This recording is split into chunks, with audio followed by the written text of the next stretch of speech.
मनोज, अगर सुन पा रहे हैं, बीच में शुभेंदु अधिकारी का जब हम जिक्र करें, एक और जानकारी, जो विधानसभा स्पीकर हैं विमान बनर्जी, उन्होंने इस्तीफा क्योंकि शुभेंदु अधिकारी का नामंजूर कर दिया, ये कहते हुए कि व्यक्तिगत रूप से नहीं उन्होंने अपना इस्तीफा सौंपा है, जब तक स्वैच्छिक या वास्तविक नहीं है मुझे पता नहीं लगता तब तक ये इस्तीफा मंजूर नहीं किया जा सकता संविधान के प्रावधानों के मुताबिक, ये उनकी तरफ से कहा गया, विमान बनर्जी की तरफ से।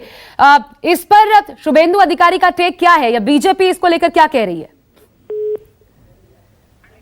मैं दोबारा जुड़ने की कोशिश करूंगी मनोज से, क्योंकि ये जानना महत्वपूर्ण हो जाता है जब आज ही ये बताया जा रहा है कि बीजेपी में शामिल हो जाएंगे। हालांकि उधर उनका इस्तीफा नामंजूर कर दिया गया है। पश्चिम बंगाल विधानसभा के स्पीकर विमान बनर्जी ने उन्होंने कहा कि उन्हें व्यक्तिगत रूप से इस्तीफा नहीं सौंपा है शुभेंदु अधिकारी ने, और साथ ही ये भी कहा कि उनका इस्तीफा स्वैच्छिक है, वास्तविक है, इस बारे में वो कंफर्म्ड तरीके से नहीं कह सकते हैं। मनाली दत्ता मुर्शिदाबाद से, किंगशुक दत्ता कुछ बिहार से हमारे साथ इस वक्त जुड़े हुए हैं। मनाली, मुर्शिदाबाद में कितनी सीटों पर बीजेपी का प्रभाव पहले के मुकाबले ज्यादा बढ़ा है? जब से हमने जेपी नड्डा को देखा या अमित शाह लगातार पिछली बार जब आए थे तब में और अब में कितना अंतर मुर्शिदाबाद में बीजेपी के वोट बैंक में नजर आता है? पहले क्या है जो कि बीजेपी का जो प्रभाव है पहले मुर्शिदाबाद से इतना ज्यादा नहीं था, लेकिन अभी बीजेपी का प्रभाव बहुत ही बढ़ चुका है। और पिछले दिन जो जेपी नड्डा के ऊपर हमले की बात हम सबको पता है कांग्रेस के ऊपर, उसके बाद से कुछ अलग ही हो गया है, बहुत ही उथल पुथल हो चुका है राजनीतिक महल में। और एक बात जो है शुभेंदु अधिकारी को लेकर राजनीतिक महल में बहुत ही बातचीत, बहुत ही चर्चा हो रही है बहुत दिनों से, और ये लगता था कि वो शायद बीजेपी में आएंगे या थोड़ा सा मैं मनाली दोबारा आती हूँ आपके पास, तब प्लीज बताइएगा आगे इन्फॉर्मेशन। लेकिन ये इस वक्त देखिए जो किसान परिवार है उनके साथ अमित शाह फोटो ऑप यहाँ पर फोटो खिंचवाते नजर आ रहे हैं। ये किसान परिवार है जिनके बाल बच्चे भी साथ में हैं, उनकी पत्नी भी साथ में है। अमित शाह ने उनके साथ फोटो खिंचवाई, अब उनसे कुछ बातचीत, उनका हालचाल पूछ रहे हैं यहां से, क्योंकि इस भोजन कार्यक्रम के बाद आगे अमित शाह किसान सम्मेलन को भी संबोधित करने वाले हैं। और ये किसान का पूरा परिवार है जिनसे मिले हैं और जिनको आप देख पा रहे हैं, वही भोजन परोस रही थी किसान की पत्नी जो अमित शाह को भोजन परोस रही थी। इनसे उनका हालचाल जानने के बाद अब अमित शाह देखिए खाट पर यहां पर बैठकर थोड़ी देर के लिए, क्योंकि खाने के बाद सीधा इसके बाद सम्मेलन होगा, वहां पर अपनी बात रखेंगे, किसानों तक पहुंचाएंगे कि सरकार आपके साथ है। लेकिन उसके पहले एक बार फिर खाट पर विराजमान हैं और लगातार किसान के परिवार से बातचीत भी कर रहे हैं। इससे पहले वो घर के अंदर गए थे, वहां पर उनका घर भी देखा था, खाना खाया।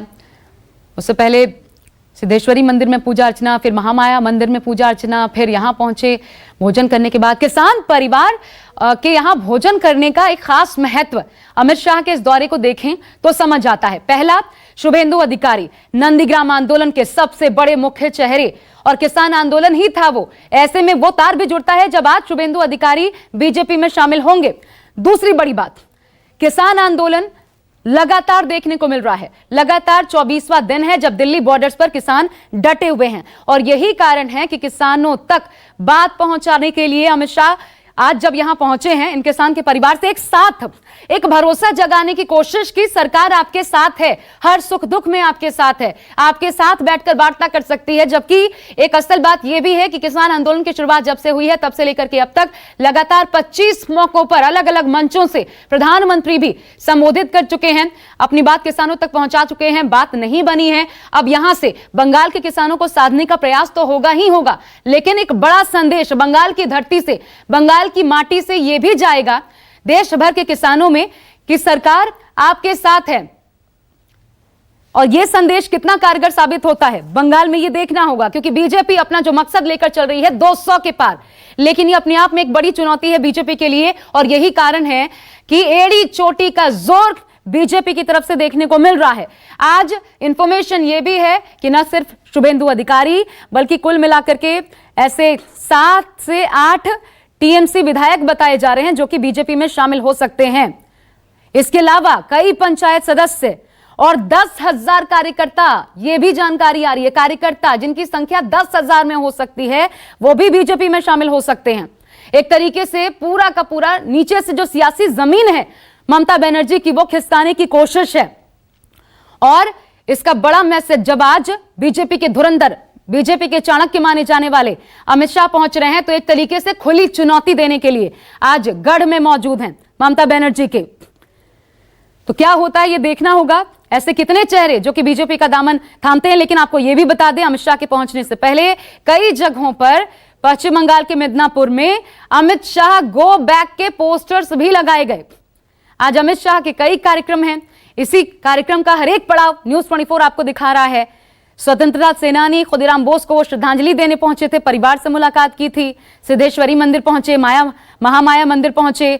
उसके बाद बेलीजुरी गांव में यह किसान के घर भोजन का कार्यक्रम, इसकी भी तस्वीरें आप देख पा रहे हैं। मनोज पांडे मेरे साथ जुड़ गए हैं। आपको यह भी बता दें, कॉलेज ग्राउंड में एक रैली भी मिदनापुर के कॉलेज ग्राउंड में अमित शाह करने वाले हैं।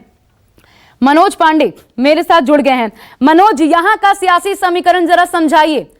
यहां का मिदनापुर एक तो कितना महत्वपूर्ण है, एड़ी चोटी का जोर बीजेपी की तरफ से जब देखने को मिल रहा है, इसका कितना बड़ा प्रभाव और कितनी सीटों पर सीधा सीधा प्रभाव पड़ सकता है, क्योंकि ऐसा लगता है पूरी की पूरी सियासी जमीन खिसकाने की तैयारी है, क्योंकि 10,000 कार्यकर्ताओं की बात भी सामने आ रही है, 7 से 8 टीएमसी विधायकों के अलावा।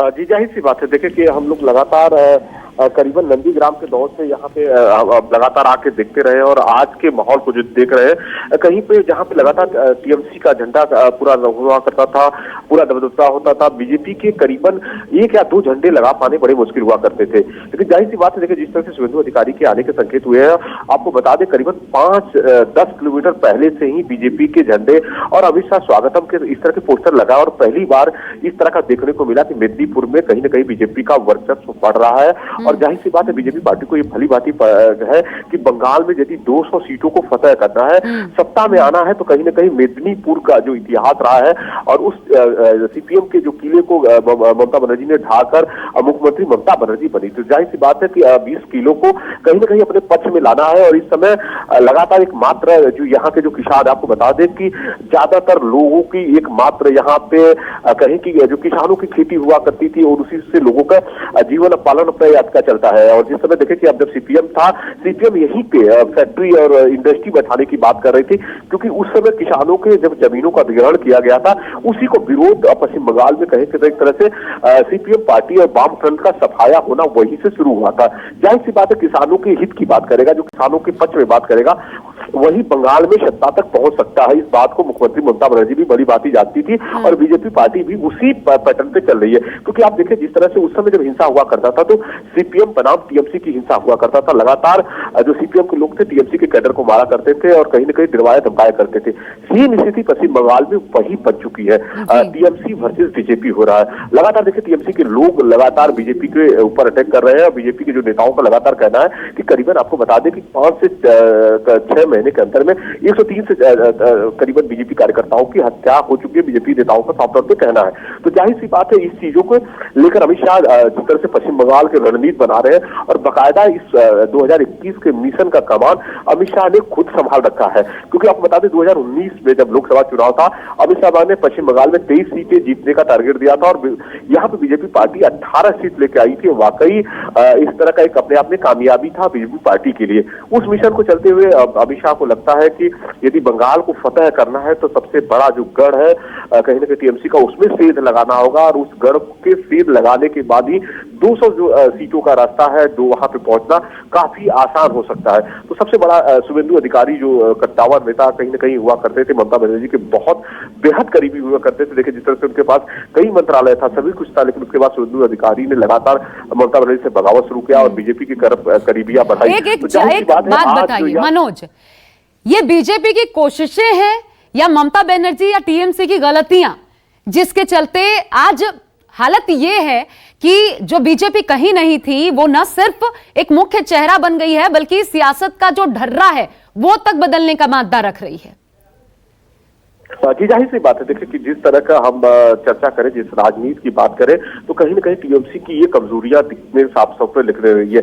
जो गलती सीपीएम वाम सरकार जो सत्ता में जो गलतियां कर रही थी, सेम उसी पैटर्न पे मुख्यमंत्री ममता बनर्जी चल रही है। लगातार पश्चिम बंगाल के आपको देखे चीजों को, लगातार मुख्यमंत्री ममता बनर्जी जो अपने करीबी नेता है या उनके जो शुभचिंतक है, कहीं ना कहीं उन्हीं से बगावत शुरू हो चुका है। और उस पार्टी में देखिए जिस तरह से कहे कि अब पार्टी घूम फिर के जो बीजेपी के नेता है, साफ तौर पे कहना है कि ममता बनर्जी और उनके भतीजे अभिषेक बनर्जी के इर्द गिर्द घूमती है। जाहिर सी बात है, जो नेता यहाँ पे जुड़े थे, जो अभिषेक बनर्जी से काफी सीनियर नेता है, बहुत पुराने नेता है, इवन ममता बनर्जी से भी सीनियर नेता है, लेकिन ममता बनर्जी को सम्मान तो देते हैं मुख्यमंत्री होने के नाते। परिवारवाद जिसने बड़े बड़े राजनीतिक पार्टियों को, बड़े बड़े राजनीतिक परिवारों को नहीं छोड़ा, शायद वही असर देखने को मिल रहा है ममता बनर्जी पर पश्चिम बंगाल में। मनोज पांडे लगातार मेरे साथ बने हुए हैं और हर एक तस्वीर बंगाल में, ये जो बीजेपी का मिशन बंगाल है, इससे जुड़ी आप तक पहुंचाते रहेंगे। नमस्कार, मैं हूं मानक गुप्ता। अगर आपको हमारा ये वीडियो पसंद आया हो तो इसे लाइक और शेयर जरूर करें, और हां, हमें सब्सक्राइब और फॉलो करना ना भूलें ताकि आप देश और दुनिया की कोई खबर मिस ना करें। तो जुड़े रहिए हमारे साथ और देखते रहिए News 24।